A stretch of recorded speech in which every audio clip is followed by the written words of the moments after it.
Abrimos el segundo bloque, ya aprobó Simón Ferracuti, en un ratito va a estar cerrando este bloque y dando paso a la mesa de los lunes, la mesa de deportes. Sergio. Recién estaba pensando en esto de la reinserción y planteando la lógica que decían aquí nuestras invitadas, los de afuera y los de adentro. A los de adentro que intentan que cuando lleguen afuera se puedan reinsertar laboralmente, socialmente, educativamente, ¿por qué antes que estén adentro no se les da un trabajo afuera? Digo, preguntarles a los reclusos, a los exconvictos, a los presos o como se les llame, ¿por qué delinquen? Me parece que eso también debería formar parte de la estadística. Y quienes hemos sido asaltados y golpeados durante el asalto, hemos podido tener una charla en algún momento del hecho de esos 50 minutos o 2 horas que estuvieron dentro de la casa. Uno les preguntó, ¿y por qué haces esto? Y porque entro por una puerta y salgo por la otra. Debe ser en algunos casos así. La pregunta es, quienes han tenido o hemos tenido la desgracia de ir a la jefatura de policía a ver fotos, a reconocer, nos hemos encontrado con caras parecidas. Y yo pregunté, esta persona, sí, dice, es el mismo, pero ¿por qué está acá y está 2 años después de nuevo con el pelo rosa y 3 años después de nuevo con el pelo verde? ¿Y por qué entran y salen? Pregúntele al sistema judicial argentino por qué es así. Y entonces me puse a averiguar y me di con algunas cuestiones interesantes. Por ejemplo, robo a mano armada tiene una condena, siempre y cuando prueben que realmente estaba armado y que realmente el arma funcionó. Con lo cual, digo, uno debería ponerse delante del delincuente y decir, dispáreme, cosa que si funciona el arma, usted tenga una condena mayor, por un lado. Y por otro lado, muchos, cuando delinquen, salen en libertad mucho antes de cumplirse los años de condena por buena conducta, pero por buena conducta dentro de la cárcel. Y la conducta mala que tuvieron fuera de la cárcel, ¿cuándo se los va a penar por eso? Este es un análisis que uno hace como víctima. Ahora, desde la observación, me voy a apoyar en lo que decía Lu hace un rato de la educación. Me parece que por ahí pasa. Me parece que debería existir una estructura dentro de las cárceles. Ahora recién decía ella que se ha reducido el presupuesto educativo para estas posibilidades. Entonces me parece que vamos por un muy mal camino. El camino que decía Lu que hay que recorrer, va a ser difícil recorrerlo si no se genera una reeducación de estas personas a nivel social para de alguna manera incluirlos dentro de la exclusión que padecen en un sistema no solamente educativo, sino también social, moral, para reencauzarlos en el camino del cual en algún momento se desviaron. ¿Por qué se desviaron? Me parece a mí que por falta de trabajo. Bien, se abren varios interrogantes, ¿no? Bueno, esto es lo que él decía sobre, o sea, entro por una, salgo por la otra, ya sé que es así. Las cuestiones del Código Penal, de si tiene armas, si no tiene armas, si la pena es más grave, si no es más grave en esto, si puede llegar a salir. Digo, y acá interfiere lo que es el sistema judicial, más allá del sistema penal, que sería puntualmente el de la cárcel. Sí, a mí me parece que en la perspectiva que planteaba Sergio hay como muchos ítems a tratar. Primero, me gustaría decir esto de la perspectiva de la víctima, que es absolutamente respetable. Yo también he sido víctima, también he terminado atada, también he, digamos. Ahora el tema es, me parece que hay que salirse de ese lugar porque tanto la víctima como el victimario en esos casos, ambos han sido excluidos. Por eso hice los dos tanto puntos de vista, la víctima, ¿no? Y el victimario. Exacto. Me parece que hay que salirse de la perspectiva de a mí me pasó esto y yo quiero esto. Y hay que escuchar a la víctima más allá del primer reclamo, porque con lo que uno se queda cuando vos terminas atado en tu casa es con broncas, con miedos y con un montón de inseguridades. No hay nada que palíe esa situación en relación a la víctima en lo que hay. Digamos, si vos me preguntás a mí, yo también fui víctima de un hecho de inseguridad y el policía me invitó a salir. Eso no me crea más seguridad. Sí, sí. Eso por un lado, digamos, no hay un blanco y un negro. Digamos, no, por supuesto. Digamos, si además, no son dos personas en una situación conflictiva, violenta, que hay responsabilidades distintas. Claro, yo tuve la posibilidad de entablar un diálogo. Sí, yo un también, diálogo cordial. estuvo buenísimo. Después que me golpearon, después llegó un momento de paz durante el asalto.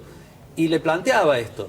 Me decía, pero vos podés hacer otras cosas, sos un tipo joven, podés trabajar en otra cosa. No me sirve. Yo lo que no quería, Sergio, era contraponer. Digamos, no, digamos, en ambos, digamos, la víctima también es incluida, porque a vos después no te fueron a preguntar qué era lo que necesitabas, qué era lo que sentías. Por supuesto que no, claro. Y eso es un problema de todo el sistema de administración de justicia penal, que incluye desde la policía hasta los penitenciarios, pasando por los jueces, los ayudantes fiscales. Uno. Esto de que son todas caras parecidas y entran y salen, yo vuelvo a repetir esto. Primero, caras parecidas, en realidad son todos parecidos. El sistema de administración de justicia penal, para demostrar su legitimidad, y esta es mi perspectiva, necesita trabajar sobre lo que es más fácil trabajar. ¿Es fácil encontrar delincuentes de cuello blanco y juzgarlos en el fuero anticorrupción? No, es re complejo, por múltiples circunstancias. Pero es más fácil encontrar un ladrón común. Lo peor que esto era el mismo. Quizás sí, quizás no. No, pero me ratificó el policía que estaba ahí. Es el mismo, y yo dice, te digo, que ha entrado 5 veces a la cárcel y ahí en los últimos 3 años. El problema no es solamente de los jueces, sino de quien libera las zonas para que algunas conductas ocurran. Para que ocurra, Entonces es policía más sistema de administración de justicia. Bueno. A ver, hay toda una cuestión permisiva y esto es como, ¿qué es primero, el huevo o la gallina?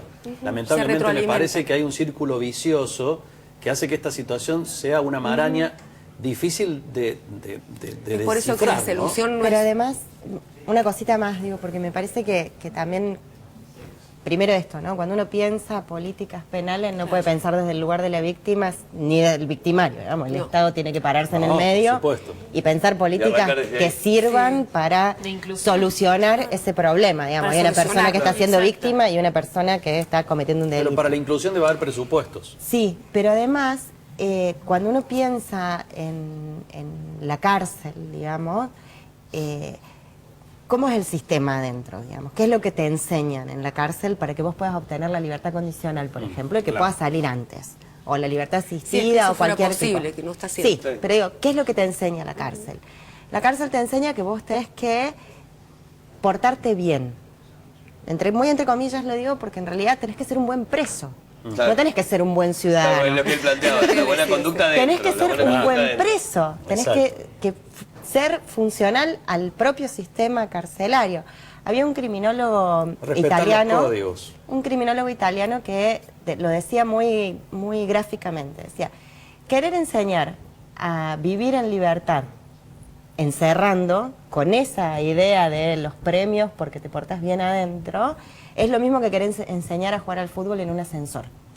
Muy bueno. Es muy buena la comparación. Vamos a seguir con este tema miércoles y viernes también, porque la verdad que es interesante y empiezan a dispararse aristas para todos lados, que está bueno tratarlo. A ver, lo que sacamos de esta primera noche, que el sistema carcelario, tal así como está, es castigo y no rehabilitación. Y se pierde demasiado tal vez en el castigo y no en la rehabilitación, por eso se rehabilitan tan pocos también. Muchísimas gracias, licenciada. Gracias a ustedes. Doctora, muchísimas gracias por haber venido. Lu, buenas noches, Sergio. Caio. Gracias, Caio. Muchísimas gracias. Vamos a escuchar un poco de música y nos vamos a la mesa de deportes. Ya suena en el escenario de 5 noches Simón Ferracuti.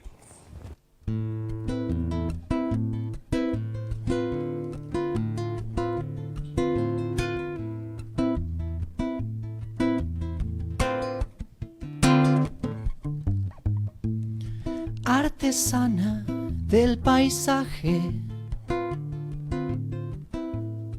luna en bruma se nos deja ver.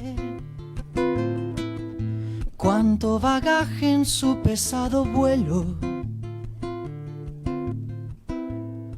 calle en duelo, nadie va a ceder y nos sigue un sinfín de suspenso teatral y una voz de aserrín nos susurra el final.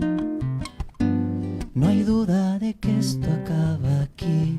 Nunca hubo escenario tan fatal y todo ese frío que sentís no es la quinta parte de te vas.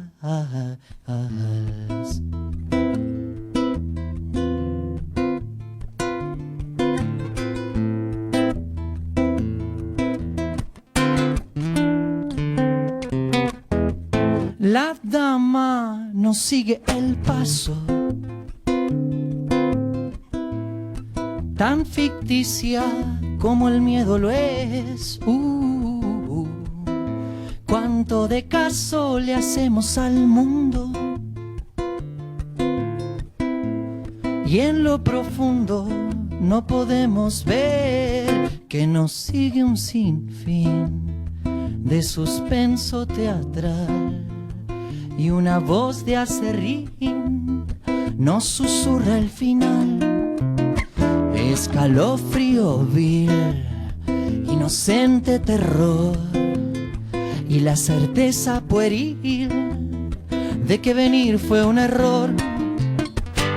No hay duda de que esto acaba aquí, nunca hubo escenario tan fatal y todo ese frío que sentís no es la quinta parte de este vals. La balsa se ahoga a oscuridad, cruel epifanía, insano ardid, se nos niega hasta la última vida y lo único bueno en la ciudad es tu compañía para huir.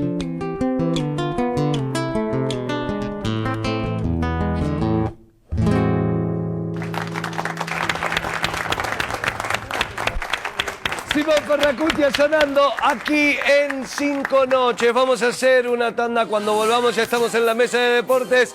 Mucho fútbol de fin de semana y la selección argentina el próximo jueves y el próximo 10 jugándose 2 partidos vitales de cara a Rusia 2018. Ya volvemos.